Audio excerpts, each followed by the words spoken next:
The Jungle Book by Rudyard Kipling. Chapter 1, Part 2. Now you must be content to skip 10 or 11 whole years, and only guess at all the wonderful life that Mowgli led among the wolves, because if it were written out it would fill ever so many books. He grew up with the cubs, though they, of course, were grown wolves almost before he was a child. And Father Wolf taught him his business and the meaning of things in the jungle, till every rustle in the grass, every breath of the warm night air, every note of the owls above his head, every scratch of a bat's claws as it roosted for a while in a tree, and every splash of every little fish jumping in a pool meant just as much to him as the work of his office means to a businessman. When he was not learning, he sat out in the sun and slept and ate and went to sleep again. When he felt dirty or hot, he swam in the forest pools, and when he wanted honey, Baloo told him that honey and nuts were just as pleasant to eat as raw meat, he climbed up for it, and that Bagheera showed him how to do. Bagheera would lie out on a branch and call, "Come along, little brother," and at first Mowgli would cling like the sloth, but afterward he would fling himself up through the branches almost as boldly as the grey ape. He took his place at the Council Rock, too, when the pack met, and there he discovered that if he stared hard at any wolf, the wolf would be forced to drop his eyes, and so he used to stare for fun. At other times he would pick the long thorns out of the pads of his friends, for wolves suffer terribly from thorns and burrs in their coats. He would go down the hillside into the cultivated lands by night, and look very curiously at the villagers in their huts. But he had a mistrust of men, because Bagheera showed him a square box with a drop gate so cunningly hidden in the jungle that he nearly walked into it, and told him that it was a trap. He loved better than anything else to go with Bagheera into the dark, warm heart of the forest, to sleep all through the drowsy day, and at night see how Bagheera did his killing. Bagheera killed right and left as he felt hungry, and so did Mowgli, with one exception. As soon as he was old enough to understand things, Bagheera told him that he must never touch cattle, because he had been bought into the pack at the price of a bull's life. "All the jungle is thine," said Bagheera, "and thou canst kill everything that thou art strong enough to kill. But for the sake of the bull that bought thee, thou must never kill or eat any cattle, young or old. That is the law of the jungle." Mowgli obeyed faithfully. And he grew and grew strong, as a boy must grow who does not know that he is learning any lessons, and who has nothing in the world to think of except things to eat. Mother Wolf told him once or twice that Shere Khan was not a creature to be trusted, and that some day he must kill Shere Khan. But though a young wolf would have remembered that advice every hour, Mowgli forgot it because he was only a boy, though he would have called himself a wolf if he had been able to speak in any human tongue. Shere Khan was always crossing his path in the jungle, for as Akela grew older and feebler, the lame tiger had come to be great friends with the young wolves of the pack, who followed him for scraps, a thing Akela would never have allowed if he had dared to push his authority to the proper bounds. Then Shere Khan would flatter them, and wonder that such fine young hunters were content to be led by a dying wolf and a man's cub. "They tell me," Shere Khan would say, "that at council ye dare not look him between the eyes." And the young wolves would growl and bristle. Bagheera, who had eyes and ears everywhere, knew something of this, and once or twice he told Mowgli in so many words that Shere Khan would kill him some day. Mowgli would laugh and answer, "I have the pack, and I have thee. And Baloo, though he is so lazy, might strike a blow or two for my sake. Why should I be afraid?" It was one very warm day that a new notion came to Bagheera, born of something that he had heard. Perhaps Sahi the porcupine had told him, but he said to Mowgli when they were deep in the jungle, as the boy lay with his head on Bagheera's beautiful black skin, "Little brother, how often have I told thee that Shere Khan is thy enemy?" "As many times as there are nuts on that palm," said Mowgli, who naturally could not count. "What of it? I am sleepy, Bagheera, and Shere Khan is all long tail and loud talk, like More the peacock. But this is no time for sleeping. Baloo knows it. I know it. The pack know it. and even the foolish, foolish deer know it. Tabaqui has told thee too." "Ho, ho," said Mowgli. "Tabaqui came to me not long ago with some rude talk that I was a naked man's cub and not fit to dig pig nuts. But I caught Tabaqui by the tail and swung him twice against a palm tree to teach him better manners." "That was foolish, for though Tabaqui is a mischief maker, he would have told thee something that concerned thee closely. Open those eyes, little brother. Shere Khan dare not kill thee in the jungle. But remember, Akela is very old, and soon the day comes when he cannot kill his buck, and then he will be a leader no more. Many of the wolves that looked thee over when thou wast brought to the council first are old too, and the young wolves believe, as Shere Khan has taught them, that a man-cub has no place with the pack. In a little time thou wilt be a man." "And what is a man that he should not run with his brothers?" said Mowgli. "I was born in the jungle.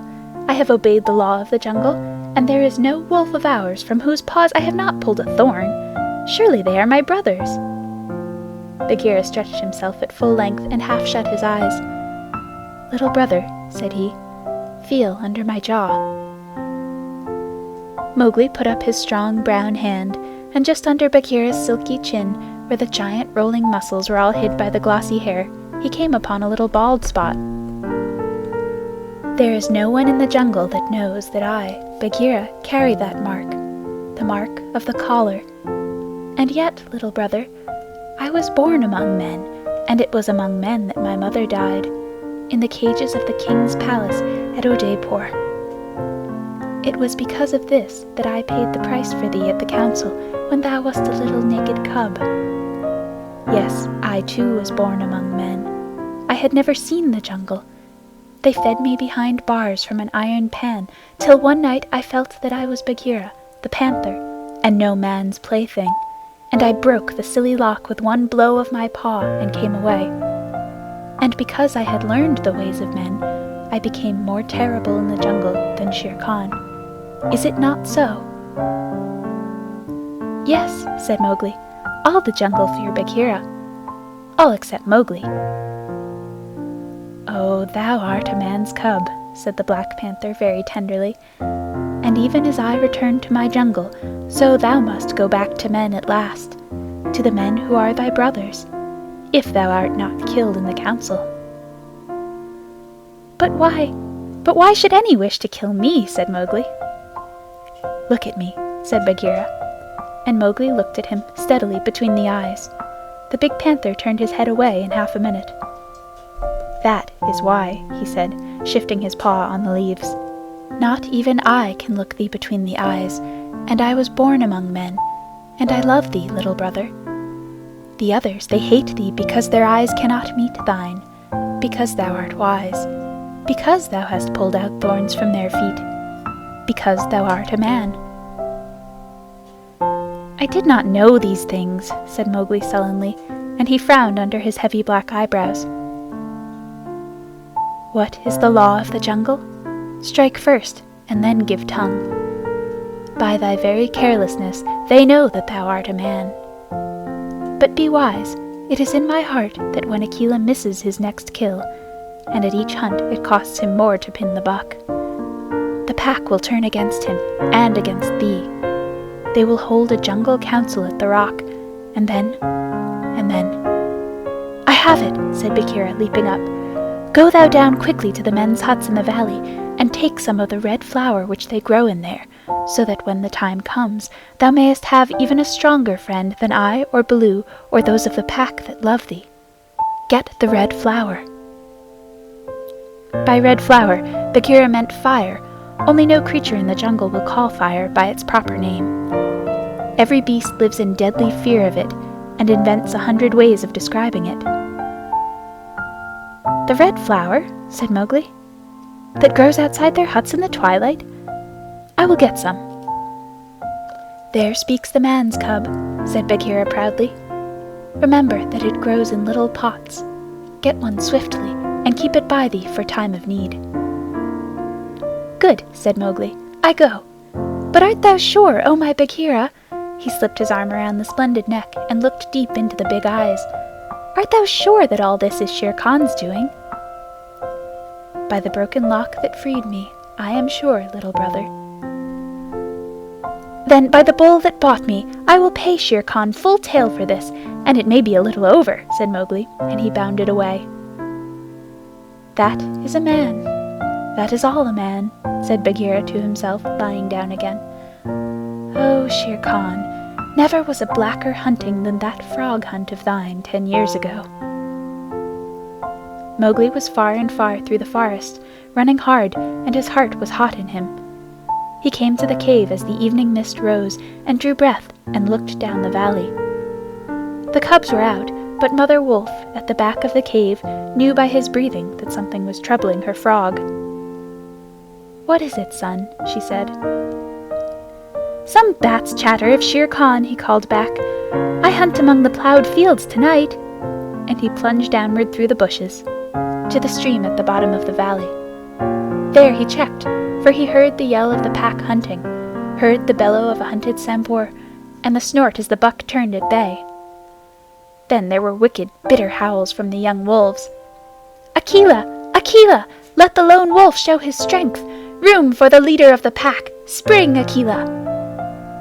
The lone wolf must have sprung and missed his hold, for Mowgli heard the snap of his teeth and then a yelp as the Sambor knocked him over with his forefeet. He did not wait for anything more, but dashed on, and the yells grew fainter behind him as he ran into the croplands where the villagers lived. "Bagheera spoke truth," he panted, as he nestled down in some cattle fodder by the window of a hut. "Tomorrow is one day both for Akela and for me." Then he pressed his face close to the window and watched the fire on the hearth. He saw the husbandman's wife get up and feed it in the night with black lumps. And when the morning came and the mists were all white and cold, he saw the man's child pick up a wicker pot plastered inside with earth, fill it with lumps of red-hot charcoal, put it under his blanket, and go out to tend the cows in the byre. "Is that all?" said Mowgli. "If a cub can do it, there is nothing to fear." So he strode round the corner and met the boy, took the pot from his hand, and disappeared into the mist, while the boy howled with fear. "They are very like me," said Mowgli, blowing into the pot as he had seen the woman do. "This thing will die if I do not give it things to eat." And he dropped twigs and dried bark on the red stuff. Halfway up the hill he met Bagheera, with the morning dew shining like moonstones on his coat. "Akela has missed," said the panther.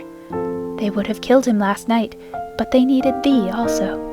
They were looking for thee on the hill." "I was among the ploughed lands. I am ready, see?" Mowgli held up the fire pot. "Good. Now I have seen men thrust a dry branch into that stuff, and presently the red flower blossomed at the end of it. Art thou not afraid?" "No. Why should I fear? I remember now, if it is not a dream, how before I was a wolf I lay beside the red flower, and it was warm and pleasant." All that day Mowgli sat in the cave tending his fire pot and dipping dry branches into it to see how they looked. He found a branch that satisfied him, and in the evening when Tabaqui came to the cave and told him, rudely enough, that he was wanted at the council rock, he laughed till Tabaqui ran away. Then Mowgli went to the council, still laughing. Akela the lone wolf lay by the side of his rock as a sign that the leadership of the pack was open, and Shere Khan, with his following of scrap-fed wolves, walked to and fro, openly being flattered.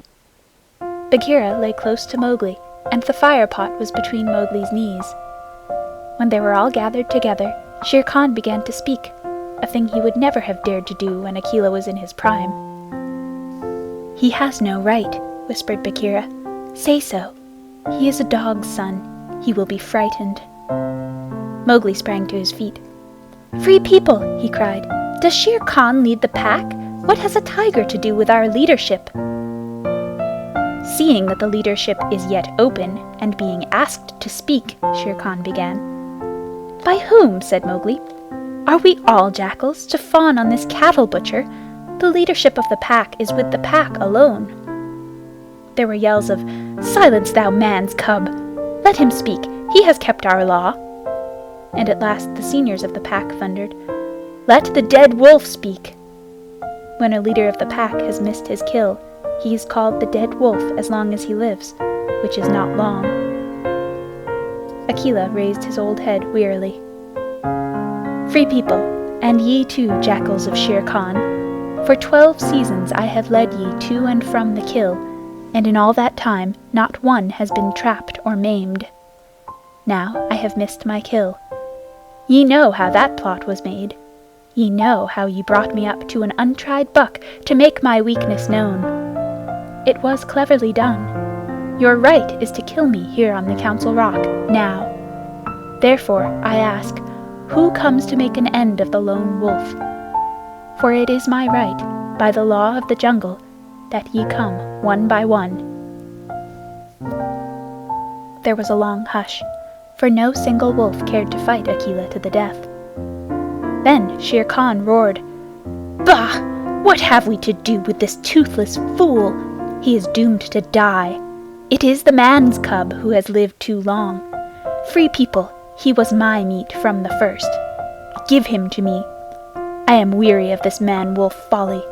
He has troubled the jungle for 10 seasons. Give me the man-cub, or I will hunt here always, and not give you one bone. He is a man's child, and from the marrow of my bones I hate him." Then more than half the pack yelled, "A man! A man! What has a man to do with us? Let him go to his own place." "And turn all the people of the villages against us?" clamored Shere Khan. "No, give him to me. He is a man, and none of us can look him between the eyes." Akela lifted his head again and said, "He has eaten our food. He has slept with us. He has driven game for us. He has broken no word of the law of the jungle. Also, I paid for him with a bull when he was accepted. The worth of a bull is little, but Bagheera's honor is something that he will, perhaps, fight for," said Bagheera in his gentlest voice. "A bull paid 10 years ago," the pack snarled. "What do we care for bones 10 years old?" "Or for a pledge," said Bagheera, his white teeth bared under his lip. "Well are ye called the Free People." "No man's cub can run with the people of the jungle," howled Shere Khan. "Give him to me." "He is our brother in all but blood," Akela went on, "and ye would kill him here. In truth, I have lived too long. Some of ye are eaters of cattle, and of others I have heard that, under Shere Khan's teaching, ye go by dark night and snatch children from the villager's doorstep. Therefore I know ye to be cowards, and it is to cowards I speak. It is certain that I must die, and my life is of no worth, or I would offer that in the man-cub's place. But for the sake of the honor of the pack, a little matter that by being without a leader ye have forgotten, I promise that if ye let the man-cub go to his own place, I will not, when my time comes to die, bear one tooth against ye. I will die without fighting. That will at least save the pack 3 lives. More I cannot do, but if ye will, I can save ye the shame that comes of killing a brother against whom there is no fault, a brother spoken for and bought into the pack according to the law of the jungle." "He's a man, a man, a man!" snarled the pack, and most of the wolves began to gather round Shere Khan, whose tail was beginning to switch. "Now the business is in thy hands," said Bagheera to Mowgli. "We can do no more except fight." Mowgli stood upright, the fire-pot in his hands. Then he stretched out his arms and yawned in the face of the council. But he was furious with rage and sorrow, for, wolf-like, the wolves had never told him how they hated him. "Listen, you!" he cried. "There is no need for this dog's jabber. Ye have told me so often tonight that I am a man, and indeed I would have been a wolf with you to my life's end, that I feel your words are true. So I do not call ye my brothers any more, but sag, dogs, as a man should. What ye will do, and what ye will not do, is not yours to say. The matter is with me, and that we may see the matter more plainly, I, the man, have brought here a little of the red flower, which ye dogs fear." He flung the fire-pot on the ground, and some of the red coals lit a tuft of dried moss that flared up, as all the council drew back in terror before the leaping flames. Mowgli thrust his dead branch into the fire till the twigs lit and crackled, and whirled it above his head among the cowering wolves. "Thou art the master," said Bagheera in an undertone. "Save Akela from the death. He was ever thy friend." Akela, the grim old wolf who had never asked for mercy in his life, gave one piteous look at Mowgli as the boy stood all naked, his long black hair tossing over his shoulders in the light of the blazing branch that made the shadows jump and quiver. "Good," said Mowgli, staring round slowly. "I see that ye are dogs. I go from you to my own people, if they be my own people. The jungle is shut to me, and I must forget your talk and your companionship. But I will be more merciful than ye are. Because I was all but your brother in blood, I promise that when I am a man among men, I will not betray ye to men as ye have betrayed me." He kicked the fire with his foot, and the sparks flew up. "There shall be no war between any of us in the pack, but here is a debt to pay before I go." He strode forward to where Shere Khan sat blinking stupidly at the flames, and caught him by the tuft on his chin. Bagheera followed in case of accidents. "Up, dog!" Mowgli cried. "Up when a man speaks, or I will set that coat ablaze." Shere Khan's ears lay flat back on his head, and he shut his eyes, for the blazing branch was very near. "This cattle-killer said he would kill me in the council, because he had not killed me when I was a cub. Thus and thus, then, do we beat dogs when we are men. Stir a whisker, Lungri, and I ram the red flower down thy gullet." He beat Shere Khan over the head with the branch, and the tiger whimpered and whined in an agony of fear. "Pah! Singed jungle cat! Go now! But remember, when next I come to the Council Rock, as a man should come, it will be with Shere Khan's hide on my head. For the rest, Akela goes free to live as he pleases. Ye will not kill him, because that is not my will. Nor do I think that ye will sit here any longer, lolling out your tongues as though ye were somebodies instead of dogs whom I drive out. Thus! Go!" The fire was burning furiously at the end of the branch, and Mowgli struck right and left round the circle, and the wolves ran howling with the sparks burning their fur. At last there were only Akela, Bagheera, and perhaps 10 wolves that had taken Mowgli's part. Then something began to hurt Mowgli inside him, as he had never been hurt in his life before, and he caught his breath and sobbed, and the tears ran down his face. "What is it? What is it?" he said. "I do not wish to leave the jungle, and I do not know what this is. Am I dying, Bagheera?" "No, little brother. That is only tears, such as men use," said Bagheera. "Now I know thou art a man, and a man's cub no longer. The jungle is shut indeed to thee henceforward. Let them fall, Mowgli. They are only tears." So Mowgli sat and cried as though his heart would break, and he had never cried in all his life before. "Now," he said, "I will go to men. But first I must say farewell to my mother." And he went to the cave where she lived with Father Wolf, and he cried on her coat, while the 4 cubs howled miserably. "You will not forget me," said Mowgli. "Never while we can follow a trail," said the cubs. "Come to the foot of the hill when thou art a man, and we will talk to thee, and we will come into the croplands to play with thee by night." "Come soon," said Father Wolf. "O wise little frog, come again soon, for we be old, thy mother and I." "Come soon," said Mother Wolf, "little naked son of mine. For listen, child of man, I loved thee more than ever I loved my cubs." "I will surely come," said Mowgli, "and when I come, it will be to lay out Shere Khan's hide upon the Council Rock. Do not forget me. Tell them in the jungle never to forget me." The dawn was beginning to break when Mowgli went down the hillside alone to meet those mysterious things that are called men. Hunting Song of the Seonee Pack. As the dawn was breaking, the Sambur belled, once, twice, and again. And a doe leaped up, and a doe leaped up, from the pond in the wood where the wild deer sup. This I, scouting alone, beheld, once, twice, and again. As the dawn was breaking, the Sambur belled, once, twice, and again. And a wolf stole back, and a wolf stole back, to carry the word to the waiting pack. And we sought and we found, and we bayed on his track, once, twice, and again. As the dawn was breaking, the wolf pack yelled, once, twice, and again.